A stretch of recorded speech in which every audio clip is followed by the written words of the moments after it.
Episode 72 का part 3 लेकर हाजिर हुई हूँ। अगर आपने अभी तक मेरे इस चैनल को सब्सक्राइब नहीं किया तो जल्दी से अभी सब्सक्राइब कर दें, लाइक एंड शेयर करें और अपनी राय कमेंट बॉक्स में लाजमी दें। अनकबूत की न्यू एपिसोड किस किस ने रीड कर लिया, अगर नहीं किए तो जाकर रीड कर लें। और मेरा दूसरा चैनल है रोमांटिक उर्दू नॉवेल्स, उसको भी जाकर सब्सक्राइब करें। वहाँ जाने तमन्ना स्टार्ट हुआ है, तो आप लोग अच्छा फीडबैक देंगे तो मैं जल्दी जल्दी उसको कवर अप करूँगी और फिर नेक्स्ट नॉवल आप लोगों की फरमाइश पर लेकर आऊँगी। ठीक है, चलें स्टार्ट करते हैं। दरख्त कामज़्यादा तने हुए जबड़े, सुलगते हुए चेहरे और आग बरसाती आंखों के साथ मर्दाने की तरफ बढ़ रहा था। हर कदम के साथ इसके भारी बूट सफ़ेद मार्बल पर ऐसी दमक छोड़ रहे थे जिसे इसकी ज़ात के अंदर दहकता लावा अब ज़मीन तक रसने लगा हो। मर्दाने के वस्त में इसने झुककर अपनी ऑफ वाइट शाल उठाई और वकार के बोझ तले दबे शाने पर डाली। वो शॉल जो ना सिर्फ इसकी पहचान थी बल्कि सरदारियत की अलामत थी। अनाया इसकी बीवी थी, इसकी इज्जत, इसका मान, मगर आज वह इसकी सरदारी, इसके अख्तियार और इसकी रवायतों के खिलाफ आ खड़ी हुई थी। वो बीवी जो इसे जान से अजीज थी, आज इसी ने इसके वकार को तपते रिगजरार पर ला खड़ा किया था। इसके लिए ये महज गैरत का मामला नहीं था। अनाया इसकी बीवी थी, इसकी इज्जत थी। यहाँ की रवायात की तरह इसे भी अपनी बीवी पर पर्दा कबूल ना था, बेपर्दा कबूल न थी। इस पर कोई एक आम निगाह भी डाले वो बर्दाश्त नहीं कर सकता था। वो गैरत नहीं, इसकी मोहब्बत थी, इसे जान से ज़्यादा अजीज। वो इस तरह यूं सरेआम जिरगे में इस फैसले के खिलाफ खड़ी हो जाएगी और एक सरदार के तौर पर इसके लिए ना सिर्फ तकलीफ दे था बल्कि अनायक इन रवायात के पासदारी भी ना कर सकी थी जो इसके रगों में खून की तरह गर्दिश करती थी। अनाया के मर्दाने में मौजूदगी बेपर्दा बेखौफ एक ऐसे माशरे का ऐलान बगावत थी जहाँ औरत का साया भी जिरगे पर हराम समझा जाता है। वो खुद एक लम्हा पहले मर्दाने में गुरूर से बैठा था, अब निगाहें नीचे किए वकास खान के चेहरे पर उभरती हुई फातिहाना चमक महसूस कर रहा था। तंजो तस्हीक और खामोशी तमस्कर के साए हर मर्द के चेहरे पर लहरा रहे थे। जिस जिरगे के फैसले को वो बहुत आसानी से अपनी तरफ मोड़ सकता था, वो इसकी बीवी लम्हों में इसके लिए मुश्किल बना चुकी थी। अब वो कैसे बहरमंद के लिए लड़ सकेगा? अनाया मर्दाने में आकर इसे झूठा साबित कर चुकी थी। ये इसके मर्दाना अना पर कारी वार था। अनाया ने ना सिर्फ जिरगे के फैसले को चैलेंज किया था बल्कि दरखजी खानजादा को इसके ही मैदान में लाचार कर दिया था। अब वो बहरमंद के लिए लड़ने का जो आवाज खो चुका था। वो कुर्सी पर बैठा सिर्फ आंखों से चेहरे पर तनाव और उंगलियां अपनी हल्की घनी बियर्ड में फेरते हुए अंदर ही अंदर टूटते बुरी तरह से बल खा रहा था। औरत के जज्बात लम्हाती होते हैं, जज्बात की वो चिंगाड़ी जो औरत के दिल से उठती है, मर्द के वजूद को ऐसी आग में झोंक देती है जिसकी तपिश साख और सरदारी सब कुछ झुलसा देती है। फैसला औरत करती है, कीमत मर्द चुकाता है। दरखजी खानजादा जब से सबको सुर्ख आंखों से देख रहा था। दरखजी जिरगे के फैसले के मुताबिक अब तुम्हें बहरमंद और ज़रलिश्ता को वकास खान के हवाले करना होगा। बाकी सरदारान में से एक पुरवकार महजब सरदार मुखातिब हुआ था। जिरगे का फैसला मेरे बगैर जिरगे का फैसला कैसे किया गया? दरखजी खानदादा ने बमुश्किल खुद पर जब्त करते कड़े तेवरों से आईब्रो चुराते पूछा। ये साबित हो चुका है तुम अपना भाई को बचाने के लिए झूठ का सहारा ले रहा था। वकास खान ने दरखजी को घूरते हुए कहा। कैसे साबित हुआ? किस दलील के सबूत से साबित हुआ है कि मैं झूठ बोल रहा था? दरगज़े खानज़ादा भड़का था। तुम्हारा हवेली का औरत ने इधर मर्दाने में आकर तुम्हारा खिलाफ गवाही देकर साबित किया तुम झूठ बोल रहा है। वकास खान अक्खड़ बदतमीज लहजे में बोला, खबरदार, तुमने एक लफ्ज़ भी मेरी हवेली की औरत के हवाले से कहा, ज़बान काट डालूंगा। वकास खान दरगज़ी कुर्सी से खड़ा हुआ तैश व आलम से दहाड़ा था। इसकी दहाड़ से मर्दान खाने की दरो दीवार लर्जा उठे थे। जनान खाने में बैठी अनाया के सिस्टम में इजाफा हुआ था। वो सोफे पर बेहाल सी बैठी थी, रजिस्ता मुर्दा चेहरे के साथ दीवार से चिपकी खड़ी थी। लिल्मा खानम का बस नहीं चल रहा था अनाया का कत्ल कर दे, जिसकी वजह से बहरमंद के हक में फैसला होते होते रह गया था। दरगजी की दहाड़ पर मर्दाने में सन्नाटा छाया था। वकास खान खुद पर काबू पाते खामोश हुआ। कुछ भी हो, जरलिश्ता और बहरमंद हमारा हवाला कर दो। यही फैसला इस जरगे का और जावियार खानजादा का है। वकास खान धीमे लहजे में अब गोया हुआ था। दरगजी खानजादा जावियार खानजादा के नाम पर खुद पर काबू पाते अपनी शाल गर्दन में झटकते हुए कुर्सी पर बैठा। मैं अपनी बात पर अभी भी कायम हूँ। इन सब में कसूर सिर्फ जर्लिश्ता का है था। इसने बहरमंद को वर्गलाया था। सबका इस सब का खुद मेरे सामने इकरार कर चुकी है। दरगजी खानजादा की भारी आवाज मर्दाने में फिर से गूंजी थी। जनान खाने में बैठी अनाया अपने चेहरे पर दोनों हाथ रखे बिलक बिलक कर रो दी थी। जर्लिश्ता का वजूद बेजान हुआ था। दरगजी खानजादा जो भी कह रहा था सब झूठ कह रहा था। इसने ऐसा कुछ नहीं कहा था। नीलिमा खानम ने पुरसुकून होते अनाया के सामने वाले सोफे पर बैठते से सजाइया निगाह डाली। अलबत्ता मलाला खान जले पैर की बिल्ली की मानन जनान खाने में चक्कर लगा रही थी। इसके जख्मी सीने पर अभी भी बैंडेज हुई थी। स्टिचेस से इसके सीने में खींच डाल रहे थे, मगर वो तड़पते हुए जनान खाने में चक्कर लगा रही थी कि कोई नहीं दरकजी खानजादा को समझता था, वो समझती थी। दरकजी इसकी रूह में रहता था, इसलिए वो इसकी रूह से वाकिफ थी। वो जैसे सब कुछ समझ चुकी थी, जो समझ चुकी थी वो इसे अंदर से जैसे मार रहा था। कि कैसे कह सकते हो दरकजी, तुम्हारा भाई मासूम नहीं है, इसका मजाज, इसकी शोहरत सब पर आया है। फिर वो कैसे एक लड़की के फरेब में आ सकता है? जिरगे में बैठे एक पुरवकार बुजुर्ग ने भींचे लबों से कहा, जैसे हर लफ्ज दरखजी की दलील पर पत्थर सा बरसा रहा हो। दरखजी ने कुर्सी पर बैठे संजीदगी से सर उठाया। हमदर्दी एक ऐसा जज्बा है जो मर्द के शऊर पर पर्दा डाल देता है। औरत जब कमजोरी ओढ़ कर बोलती है तो ना सिर्फ दिल बल्कि अकल को भी शिकस्त दे देती है। बहरमंद आवारा हो सकता है, मगर वो बदकिरदार नहीं। दरखजी संजीदगी से बोला था। जनान खाने में मौजूद अनाया को सांस आना बंद हुआ था। धड़ धड़ धड़ इस हवेली की दीवारें जैसे इस पर गिरी थी। कल तक वो मर्द जो सबसे अलग थलग लगता था, आज अंदाजा हुआ था वो मर्द सबसे अलग ही है। एक आम मर्द रिवायतों की पासदारी में जकड़ा, एक आम मर्द से भी आम मर्द। अनाया की जख्मी हिचकियां लाउंज में गूंजने लगी थी। अपने प्रोफेशन पर दरखजी खानदादा ने बढ़कर कोई जान देने वाला नहीं था, मगर जब बात इसकी बीवी पर आ जाए तो इसे कोई प्यारा नहीं। तुम्हारे और पूरी दुनिया के सामने अपनी बीवी को लेकर जाऊंगा, तुम लोग देखते रह जाओगे। दरकजी के लफ्ज इसके समातों में उतरे थे जब वो इंस्पेक्टर रानिया को चैलेंज कर रहा था। वो लरजते हुए इसके मजबूत पुश्त के पीछे छुपी हुई थी। इसके इन्हीं लफ्जों पर वो अपना दिल दरख्वास्त ख्वाब पर हार चुकी थी। कल वो इसे ऐसे ही बचा कर लाया था, इसके लिए अपनी वर्दी, अपने प्रोफेशन से गद्दारी की, मगर इस पर आँच नहीं आने दी। आज अपने भाई के लिए वो किसी मासूम लड़की की ज़िंदगी दाव पर लगा रहा था। कल दरखजी का एक्ट इसे सही लगा था, मगर आज इसका ये इकदाम इससे नफरत करने पर मजबूर कर रहा था। काश मैं आपको तब समझाती दरखजी, आप एक आम सतही मर्द से भी बदतर है, जो अपने रिश्ते की खातिर अपनी वर्दी को दगा दे सकता है। वो अपने ही रिश्तों की खातिर किसी भी बेगुनाह की जान भी ले सकता है। वो चेहरा हाथों में छुपाते से सक पड़ी थी। वकास खान जरलिश्ता का रिश्ता अपने से भी दुगनी उम्र के आदमी से कर रहा था। मजबूरन जरलिश्ता ने ये कदम उठाया जिसकी भरपाई अब मेरे भाई और मुझे करनी पड़ रही है। दरखजे अपनी शॉल कंधों पर चटकते वकास खान को चमकती आंखों से देखने लगा, जैसे खूंखार निगाहों से घूर रहा था। चलो मान लेते हैं वकास खान अपना बेटी जरलिश्ता का शादी दुगनी उम्र का मर्द से कर रहा है, लेकिन वह ऐसा कर सकता है क्योंकि वकास खान जरलिश्ता का बाप है, इसका वारिस, इसका वली। वो अपनी बेटी की शादी कहीं भी कर सकता है। जरलिश्ता को हक नहीं था ये सब करने का, और बहरमंद इस सब में कसूरवार है। सिर्फ जरलिश्ता को कसूरवार नहीं ठहराया जा सकता। बहरमंद ने वकास खान की इज्जत पर हमला किया था। सरदारान में से एक शख्स संजीदगी से बोला तो सबने सर हिलाते इसकी तायद की थी। ठीक कह रहे हैं आप, वकास खान अपनी बेटी का रिश्ता कहीं भी कर सकता है। मैं या आप कोई भी इस पर सवाल नहीं उठा सकता, मगर वकास खान अपनी बेटी पर हक जता सकता है, मगर जरलिस्ता पर नहीं। दरखजे के ठहरे गए लहजे में बोलते लफ्ज़ों पर मर्दाने में लम्हे को सुकून छाया था।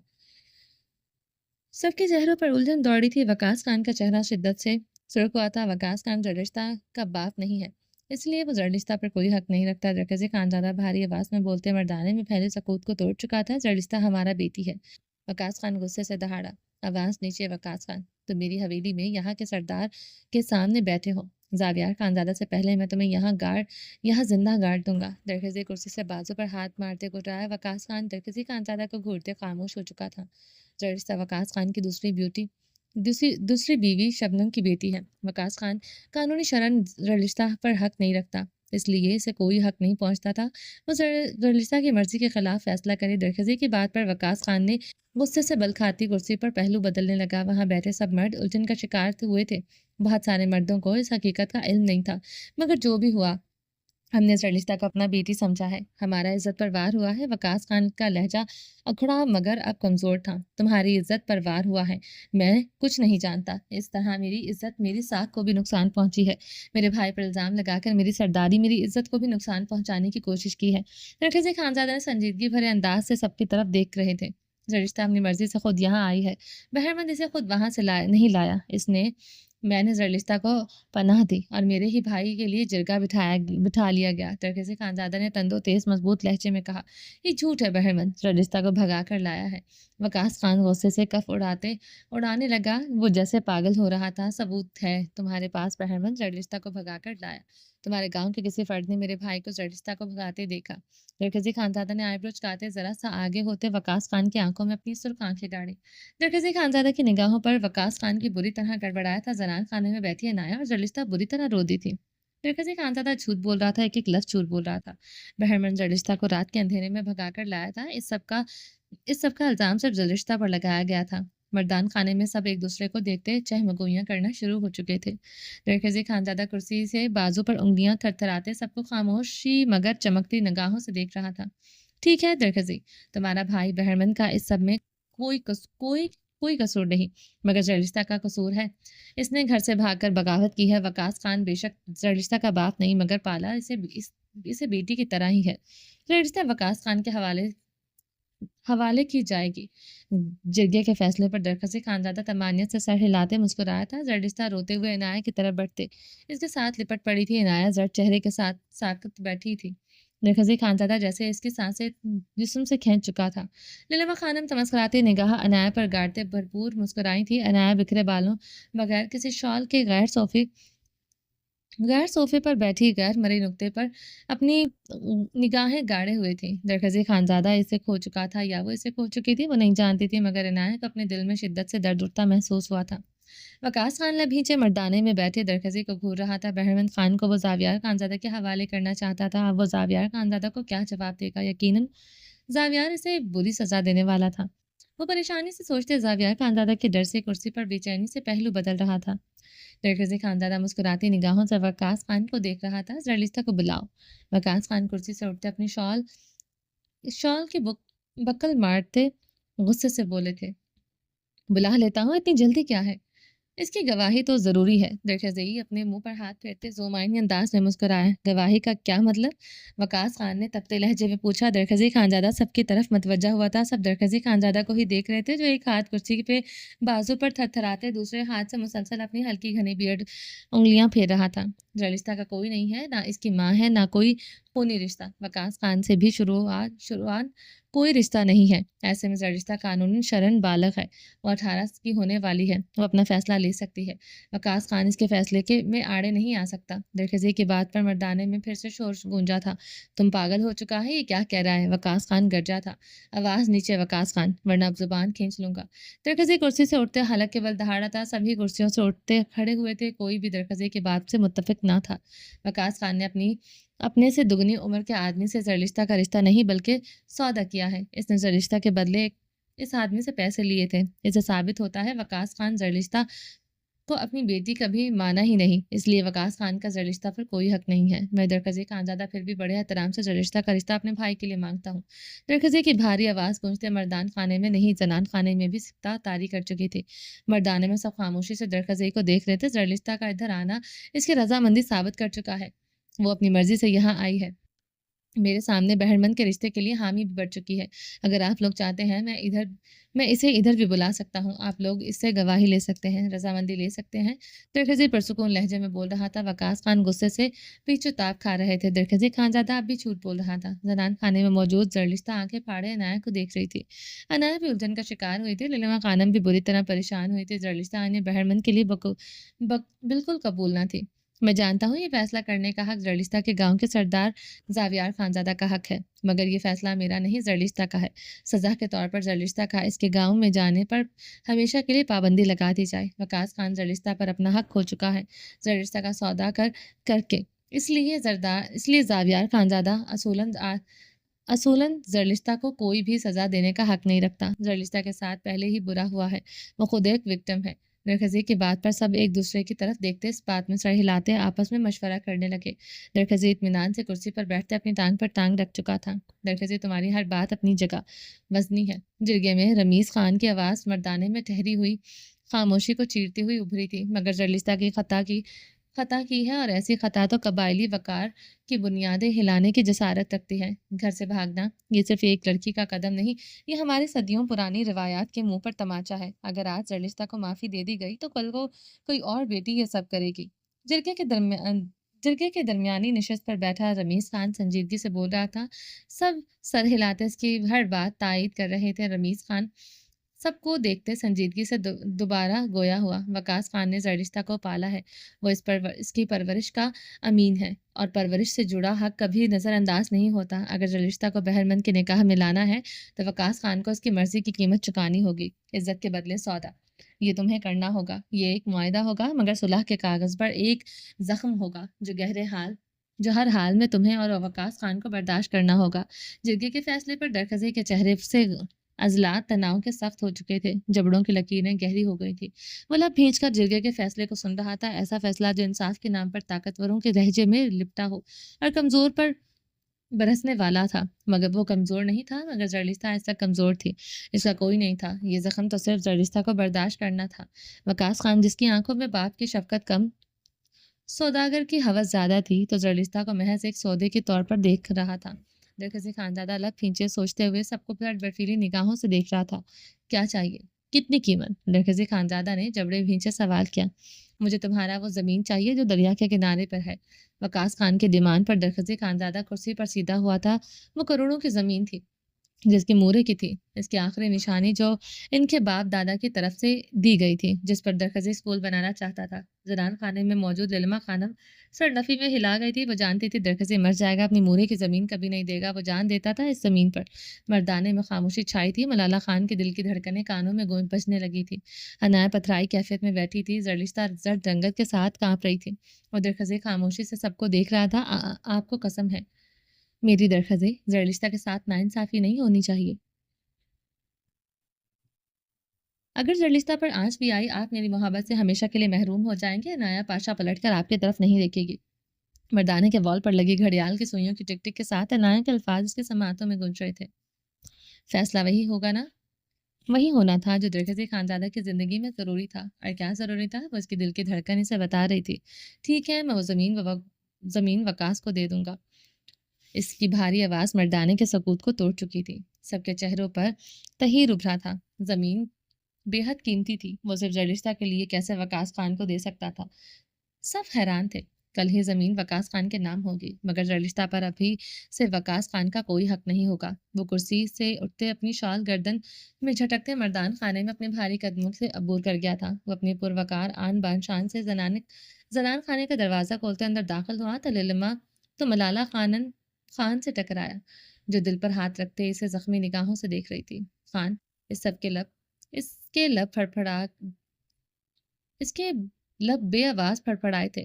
وہ دوسرے لمحے وہ بھاگتے ہوئے کچن کے دروازے کی طرف بڑھتے نیکسی کی طرف بڑھ گئی تھی۔ تم ایسے کر سکتے ہو؟ اس گرا ہوا لڑکی کے لیے وہ کروڑوں کی زمین کیسے ذلیل وقاص کے نام کر سکتا ہے؟ للما خانم درخزی کی طرف بڑھتے غصے سے پکاری تھی۔ میں نے وہ زمین زرلشتہ کے لیے وقاص خان کو نہیں دی۔ وہ عنایہ کی طرف دیکھتے بات کرتے کرتے رک گیا تھا۔ عنایہ سے ڈبڈبائی آنکھوں سے دیکھ رہی تھی۔ درخزی کی شکوہ کی نہ زخمی سرخ نگاہیں عنایہ پر گری تھی۔ وہ دونوں ایک دوسرے کو نم نگاہوں سے دیکھ رہے تھے۔ میری ہر سانس تیرے نام کی قید میں ہے، تو ہی نہیں تو میں بھی نہیں رہا۔ زمین دے دی، تخت چھوڑا، پر یہ دل اب بھی تیرے قدموں میں پڑا ہے۔ درخزی خانزادہ اسے دیکھتے بھاری قدموں سے کمرے کے جانب بڑھ گیا تھا۔ عنایہ اپنی آنکھیں بے دردی سے مسلتے پرسوز ہچکی لے گئی تھی۔ یہ سب تمہاری وجہ سے ہوا ہے، کروڑوں کی زمین اس گھٹیا لڑکی کی وجہ سے۔ درخزی اس کے بھوکے باپ کے نام کر چکا ہے۔ تم ہمارا درخزی کی زندگی میں منحوس بن کر آیا ہے، بہت جلدی تمہیں ہم درخزی کی زندگی سے نکال دے گا۔ للما خانم غصے سے پکارتی چلی گئی تھی۔ عنایہ خاموشی سے اپنی شال کندھوں پر اوڑھتی سر پر جما چکی تھی۔ زرلشتہ، تم خوش رہو، عنایہ نے بھیگے لہجے میں زرلشتہ سے پوچھا۔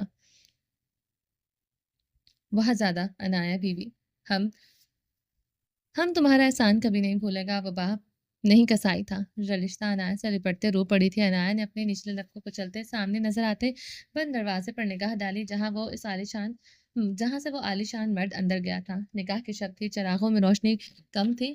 میرے کمرے میں تو بس ایک تیری کمی کا ماتم تھا تو الگ بستر پر سوئی میں، الگ تنہائی میں تیرے ہونے کے باوجود دل میرا بے ہم دم تھا۔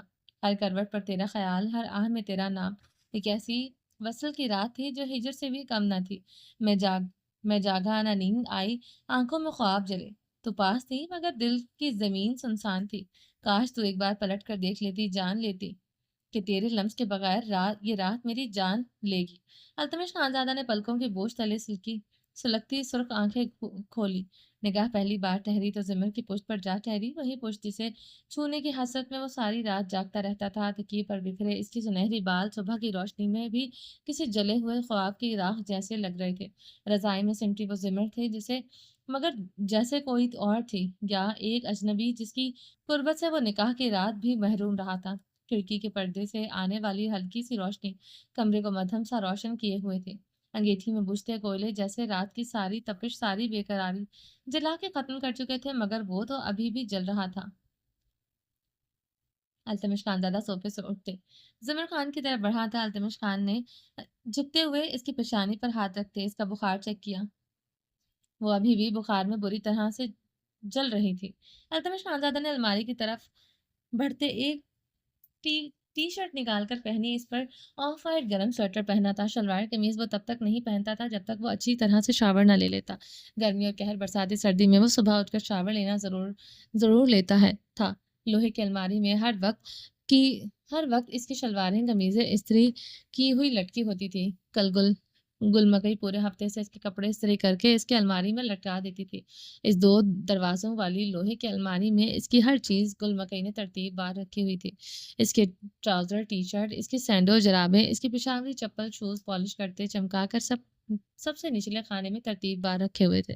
الماری کے سائڈ والے چھوٹے سے خانے میں اس کے پرفیوم، ڈیوڈرنٹ رکھے ہوئے تھے۔ اسے کوئی بھی چیز ڈھونڈنی نہیں پڑتی تھی، آسانی سے مل جاتی تھی۔ وہ الماری کا دروازہ بند کرتے دروازے پر نصب مرر میں اپنا چہرہ دیکھتے، اپنی پیشانی پر بکھرے بے ترتیب گھنے بالوں میں انگلیاں پھیرتے انہیں سیٹ کرنے لگا۔ آنکھیں رت جگہ کی وجہ سے اچھی خاصی سرخ تھیں۔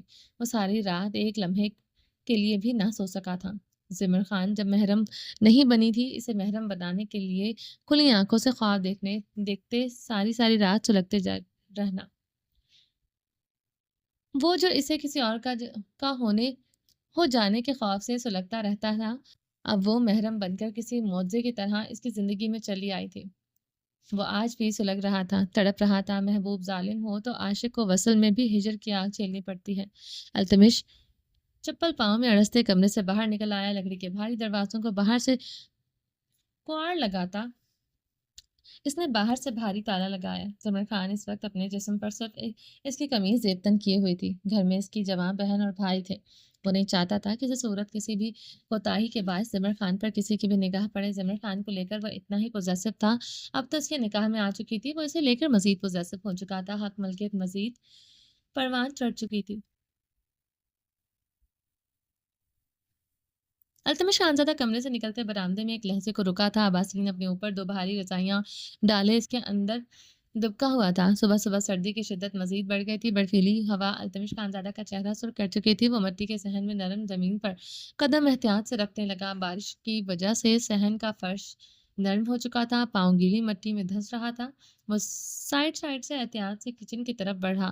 کچن کا بھاری لکڑی کا دروازہ تھا، مگر دروازے کے نیچے سے دھواں باہر آتا دکھائی دے رہا تھا، یعنی گل مکئی اٹھ کر چلی گئی تھی۔ گاؤں کے گھر میں وہ اتنی صبح ہی جلدی ہوتی ہے۔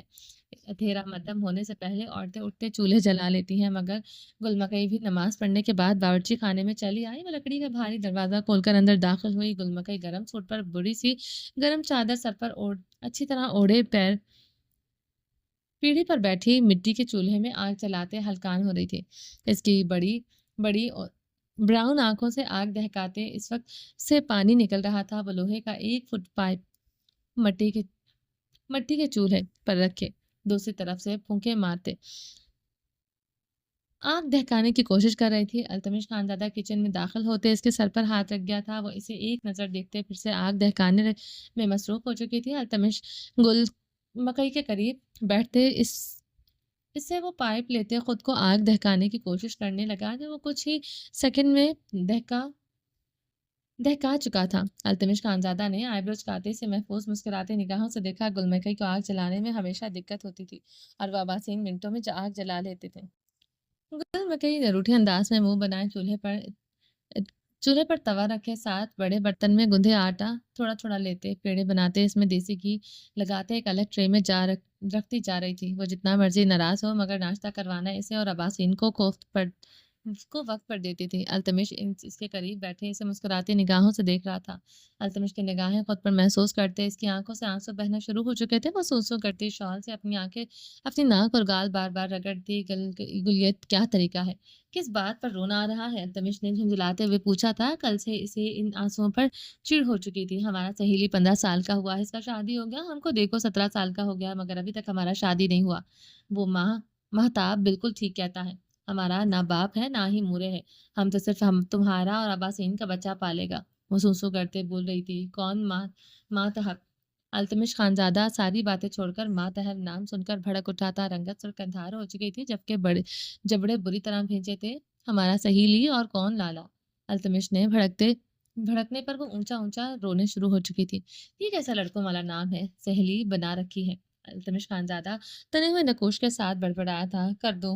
कर दूंगा तुम्हारी शादी, इंटर करो, अच्छे से नंबर लाओ, तुम्हारी शादी कर दूंगा। अल्तमिश खानजादा झुंझुलाते हुए बोला। गुलमकई की हर वक्त शादी की रट से वो बुरी तरह झुंझुलाने लगता था।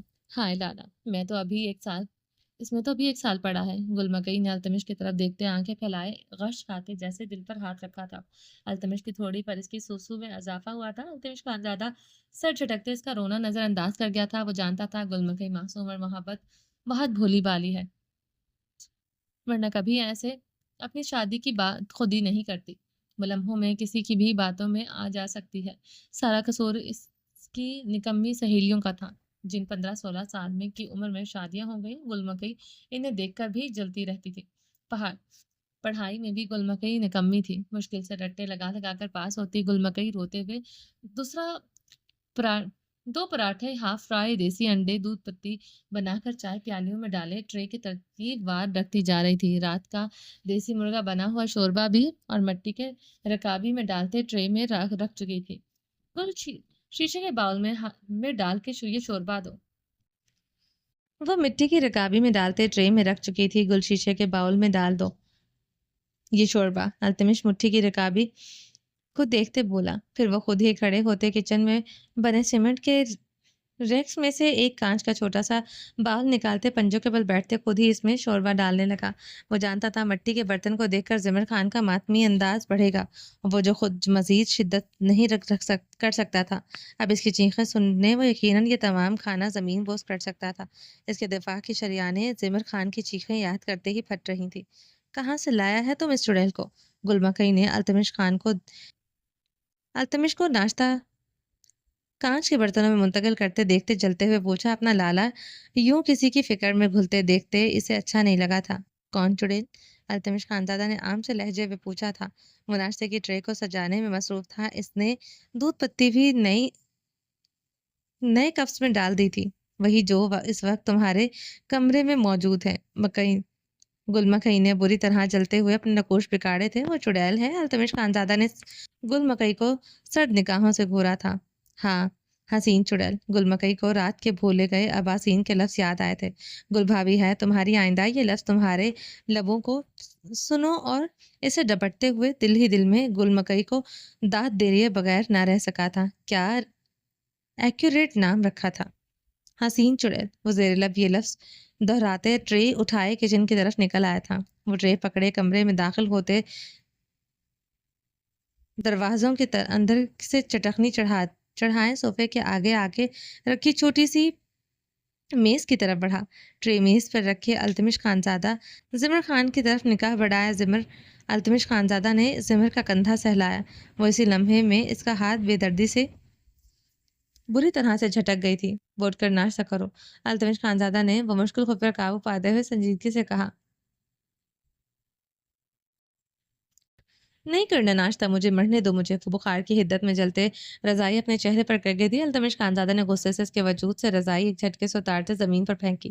وہ زمر خان کی کمر میں ہاتھ ڈالتے اسے ایک جھٹکے سے بٹھا گیا تھا۔ زمر خان اپنے حلیے پر خفت سے سرخ ہوتے بری طرح سٹپٹائی تھی۔ وہ صرف التمش خانزادہ کی قمیض پہنے ہوئی تھی۔ وہ خفت و شرم سے سرخ ہوتے قمیض اچھی طرح گھٹنوں سے نیچے کر گئی تھی۔ اٹھیے ناشتہ کریں زمر بی بی۔ وہ اس کی سرخ رنگت کو ایک نگاہ دیکھتے حکمیہ لہجے میں بولتے صوفے کی جانب بڑھ گیا تھا۔ زمر خان نے بے بسی سے التمش خانزادہ کو دیکھتے خود کی طرف نگاہ ڈالی۔ مجھے کچھ پہننے کے لیے دے دو۔ زمر خان نے التمش کو دیکھتے ایک نظر دیکھتے بولا تھا۔ پہنا تو ہوا ہے زمر بی بی، اور کیا چاہیے؟ وہ انجان بنتے نگاہیں جھکائے بولی۔ وہ بکھرے بالوں سرخ چہرے کے ساتھ ساتھ صبح مزید حسین لگ رہی تھی۔ گلاب گالوں پر تھپڑوں کے نشان مدھم ہو چکے تھے۔ التمش خانزادہ کی جھکی گرم نگاہیں اس کی دودھیا پنڈلیوں پر اٹھی تھی جنہیں چاہ کر بھی وہ نظر انداز نہیں کر پا رہا تھا۔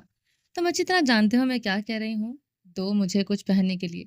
زمر زمر خان التمش کی نگاہیں اپنی پنڈلیوں پر محسوس کرتے غصے سے پاگل ہوتے گررائی تھی۔ سوچ لیں زمر بی بی، رات کو میری قمیض پہنتے ہوئے آپ کی جان جا رہی تھی، اب میرے بقیہ جات آپ پہن لیں گی؟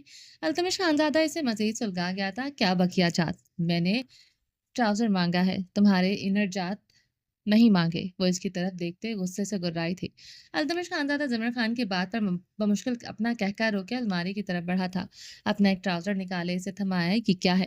زمر خان نے ٹراؤزر کا لاسٹک دیکھتے اس کی طرف دیکھا۔ وہ کندھے چکاتے صوفے کی جانب بڑھ گیا تھا۔ زمر خان اتنے کھلے ٹراؤزر کو دیکھتے روحانسی ہوئی تھی۔ وہ اس کی نازک کمر پر نہیں ٹک سکتا تھا۔ اپنی شلوار دے دو جس میں ناڑا ہو، زمر نے اپنا لب کچلتے اس سے کہا تھا۔ زمر بی بی، آپ کو ناڑے اور شلوار کے متعلق معلومات ہیں تو مجھے لگا آپ کہیں گی what is a shalwar and what is a nara? I have never seen these things, let alone heard from them. Altamash Khanzada نے اسے گہری نگاہوں سے دیکھتے چھیڑا تھا۔ زمر خان نے جواباً اسے کھا جانے والی نگاہوں سے گھورا تھا۔ التمش ڈرنے کی شاندار ایکٹنگ کرتے ہوئے صوفے سے اٹھتے الماری کی طرف بڑھتے اس میں سے اپنی شلوار نکال کر زمر خان کی طرف بڑھائی تھی۔ زمر خان نے اسے لینے کے لیے ہاتھ بڑھایا تھا۔ وہ شلوار پر اپنی گرفت مضبوط کر گیا تھا۔ زمر خان نے سوالیہ نگاہوں سے اس کی طرف دیکھا تھا۔ میں پہنا دوں؟ التمش کا لہجہ بھاری بے حد گمبھیر ہوا تھا۔ وہ اس کے سوال سے زیادہ اس کے لہجے کے بھاری پن سے بری طرح سٹپٹائی تھی۔ اپنے پاس رکھ لو، بلکہ ٹینٹ کی طرح اوڑھ لو خود پر۔ زمر خان غصے سے لت چباتے رخ موڑ گئی تھی۔ خود ہی پہن لیں، اگر میں نے پہنائی تو آپ کے جسم پر جو باقی کپڑے ہیں وہ بھی اتر جائیں گے۔ التمش خانزادہ زوم آئینی انداز میں بولتے اس کے پاس شلوار رکھتے صوفے کی جانب بڑھ گیا تھا۔ زمر خان نے شلوار پکڑتے ہوئے التمش کی طرف دیکھا تھا جو صوفے سے ٹیک لگائے اس کی سطح پر سر رکھے آنکھیں موندے ہوئے تھا۔ وہ گہرا سانس لیتے شلوار پہنتے ہوئے چارپائی سے اٹھتے کھڑی ہوتے آواز اوزار بند باندھنے لگی تھی زاربند باندھنے لگی تھی جو اس سے باندھا نہیں جا رہا تھا۔ التمش خانزادہ نے سیدھا ہوتے اسے دیکھا جو اس کی شلوار اور زاربند سے بری طرح الجھتے کسی جیسے کشتی کر رہی تھی۔ التمش خانزادہ صوفے سے اٹھتے اس کی طرف بڑھتے اسے کمر سے جکڑے اپنے قریب کر گیا تھا۔ زمر خان ناف سے شلوار کو پکڑے اسے شرربار نگاہوں سے گھور رہی تھی۔ التمش کبھی اس طرح کی چیپ رومانس اس سے کرنے کی کوشش کرے گا وہ سوچ بھی نہیں سکتی تھی۔ التمش خانزادہ کا مسکرانا ہر الفاظ سے جلتے توے پر بٹھا جاتا تھا۔ سخت زہر لگتا تھا اسے مقابل کا ہر انداز۔ التمش خانزادہ نے پورے استحقاق سے اس کی ناف کی ہاتھ بڑھاتے اور زاربند اس کے پیٹ پر بے حد کس کے باندھا۔ زمر خان نے التمش خانزادہ کو دونوں ہاتھوں سے دور دھکیلنے کی کوشش کی۔ التمش خانزادہ نے اسے کلائی سے جکڑے میز کی طرف بڑھتے اس کے شانوں پر سختی سے دباؤ ڈالتے اسے صوفے پر بٹھایا۔ ناشتہ کیجیے زمر بی بی، اگر ناشتے سے انکار کیا تو وعدہ ہے میرا اس کمرے میں بند کر کے چلا جاؤں گا، رات گئے واپس آؤں گا اور پھر آپ کو وہ شیر مال ہی کھانا پڑے گا۔ التمش کے اس کے شانوں پر ہاتھ رکھے اس کی سرمئی آنکھوں میں دیکھتے سنجیدگی سے بولتے اس کے قریب صوفے پر بیٹھ گیا تھا۔ زمر خان نے دبدبائی آنکھوں سے ناشتے کو دیکھا۔ وہ پراٹھے انڈے رات کے بچے کچھ سالن سے کبھی ناشتہ نہیں کرتی تھی۔ وہ شروع سے ہی نخریلی تھی۔ اسے ناشتے میں سینڈوچ جوسز کافی لینے کی عادت تھی۔ وہ خاموشی سے پراٹھے کا نوالا توڑتے منہ میں ڈال کر چبانے لگی۔ التمش خانزادہ نے سکا سانس لیتے چائے کا کپ اس کی طرف بڑھایا۔ وہ خاموشی سے گھونٹ گھونٹ بھرنے لگی۔ التمش خانزادہ پراٹھے کا نوالا توڑتے ہاف فرائی انڈے سے لگاتے زمر خان کے منہ کی طرف بڑھایا۔ میرے ہاتھ ہیں۔ زمر خان غصے سے اس کا ہاتھ جھٹک گئی تھی۔ زمر خان کی بدتمیزی بھرے لہجے پر وہ اس کے گھونٹ بھرتے خاموشی سے اپنا ناشتہ ختم کرنے لگا۔ زمر خان بھوک سے رہائی دیتے پیٹ के हाथों मजबूर होते मारे बांधे नाश्ता कर रही थी। आधा पराठा खाकर वो हाथ पीछे खींच चुकी थी। अल्तमिश खानज़ादा इसका छोड़ा हुआ पराठा ख़त्म करने लगा। वो अपना चाय का कप ख़त्म करते ज़िमर खान का छोड़ा हुआ कप लबों से लगा गया था। ज़िमर खान बेरुखी से मुँह मोड़ गई थी। वो तो कभी किसी का जूठा ना खाए, ना पिए। और मरकर भी अल्तमिश खानज़ादा का तो मरकर भी मुँह ना लगाए। वैसे रात को आपको किस कर चुका हूँ? वो इसके कान में सरगोशी कर गया। आपके लबों की नमी चुराते अपनी सांसों में नमी भी आपके हलक में उतारी थी। भूल गई हैं? वो ज़िमर खान का एक्सप्रेशन पढ़ चुका था। वो एक किस में कैसे एक दूसरे की सांसों को पिया जाता है, आप अच्छी तरह जानती हैं। ये एक दूसरे का झूठा खाने से ज़्यादा हिजान ख़ेज़ अमल है, गंदा बिल्कुल नहीं। वो इसके कान की लो पर ज़ुबान फेरते मध्यम सरगोशी कर रहा था। ज़िमर खान ने इसकी बातों को सुना और बर्फीली शररबार निगाहों से इसे घूरा। इसके दिलो दिमाग की लहरें उठी थी। मैं वो बदतरीन किस कभी नहीं भूल सकती। अफ़सोस वो मेरी पहली किस थी, मगर बोझ-तरीन किस थी। वो इस सुलगते लहजे में बोलते वो सोफ़े से उठ खड़ी हुई थी। अल्तमिश खानज़ादा ने फ़ौरन से इसकी कलाई पकड़ी और इसे अपनी गोद में बिठा लिया। ज़मीर खान ने खुद को इसके हिसार से छुड़ाने की कोशिश की। इसकी गिरफ्त में सख्ती थी और वो बुरी तरह मचलते हुए खुद को आज़ाद करने की कोशिश कर रही थी। वो इसकी कमर में हाथ डाले इसके जिस्म की शिद्दत को पूरी तरह से जकड़े हुए था। आज की बात मुझे कितना सुकून दे गई है, आपको अंदाज़ा नहीं है। वो उसकी सुरमई आँखों में देखते गंभीर लहजे में बोल रहा था, इन नरम पंखुड़ियों को छूने वाला मैं पहला मर्द हूँ। इन नरम गुलाबों पर मेरी मोहब्बत की महर लगी है। ये वो एक हाथ से ज़मर खान की कमर को सख्ती से जकड़े इसके लबों पर अपना अंगूठा सख्ती से रगड़ रहा था। छोड़ो मुझे अल्तमिश। ज़मर खान बुरी तरह से इसके हिसार में सटपटा कर रह गई थी। जितनी मर्ज़ी बेरुखी बरतें, गालियाँ दे ज़मर बीबी, मगर सिर्फ़ मेरी रहें। आपका अल्तमिश खानज़ादा सारी उम्र आपकी ग़ुलामी करेगा। आशिकी का असूल है, महबूब की बेरहमी वो दिलो-जान से कबूल करो, मगर महबूब की बेवफ़ाई पर इसकी साँसें बेरहमी से घोंट दो। वो ज़मर खान की सुरमई आँखों में देखते इसके गर्दन को अपने एक हाथ से जकड़े दबाव डालने लगा। अल्तमिश की गिरफ्त पर ज़मर खान की साँसें बंद हुई थी। अल्तमिश, ज़मर खान खुद को छुड़वाते घुटी-घुटी आवाज़ में बोलती। अल्तमिश खानज़ादा मुस्कुराते हुए इसकी गर्दन को आज़ाद कर गया था। तुम पागल हो गई हो क्या? ज़मीर खान अपनी गर्दन पर हाथ रखते खांसते हुए गुर्राई थी। आपके इश्क में पागल हो गया हूँ। जब जब ये सोचता हूँ उबैद आपके साथ इस फ्लाइट पे तन्हा था, पागल होने लगता हूँ। इस उबैद ने तो आपको छूने की कोशिश की थी क्या? अल्तमिश के सवाल पर ज़मीर खान की रंगत सुर्ख कंधार हुई थी। नहीं। ज़मीर खान ने निगाहें चुराते हुए आहिस्तगी से कहा। अल्तमिश खानज़ादा के खौफ न खाने के बावजूद वो इससे खौफज़दा हो चुकी थी। और इसके निकाह में आते ही इसकी मलकियत में आ चुकी थी। कहीं न कहीं वो मुकाबिल का हक खुद पर मान चुकी थी। निकाह हुआ था। वो चाहकर भी अल्तमिश खान का हक खुद पर झुठला नहीं सकती थी। अच्छी बात है, वरना उबैद के साथ आपके जिस्म को भी वहाँ से दाग देता, जहाँ से इसने अगर छुआ होता।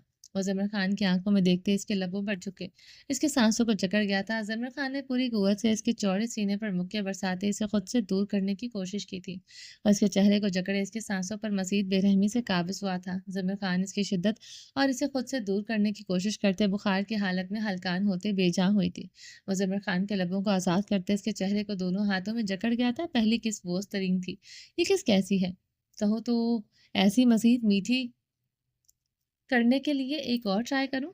अल्तमिश खानज़ादा मखमूर लहजे में बोला। सिमर खान इसके सीने पर दोनों हाथ मारते अपनी बेतरतीब साँसें दुरुस्त करते हुए इसकी गोद से उठी। वो इसे अपने हिसार से आज़ाद कर गया था। ज़मीर खान चारपाई की तरफ बढ़ते इसके नरम-गरम बिस्तर पर लेटते रुख पलट गई थी। रज़ाई दे रज़ाई दे दो मुझे। ज़िमर ने आँखें मूंदे कहा, जैसे आपका हुक्म ज़िमर बीबी। वह इसके हुक्मी अंदाज़ पर मुस्कुराया। वो अभी भी इसे अपने गार्ड्स की तरह ट्रीट करती थी। अल्तमिश ने ज़मीन पर पड़ी रज़ाई ज़िमर खान पर उठाई। जिस भी चीज़ की ज़रूरत हो बता दीजिएगा, आपके पास ही हूँ मैं। वो झुकते हुए ज़िमर खान के सुनहरे बालों में उँगलियाँ चलाते हुए कमरे से बाहर निकल गया था। चलें जी, बाकी का नेक्स्ट एपिसोड में कंटिन्यू करेंगे। उम्मीद है आपको ये एपिसोड पसंद आई होगी। चैनल को सब्सक्राइब नहीं किया तो जल्दी से अभी सब्सक्राइब कर दें, लाइक एंड शेयर करें और अपनी राय कमेंट बॉक्स में लाज़मी दें। अपना ढेर सारा ख़्याल रखिएगा, दुआओं में याद रखिएगा। अल्लाह हाफ़िज़।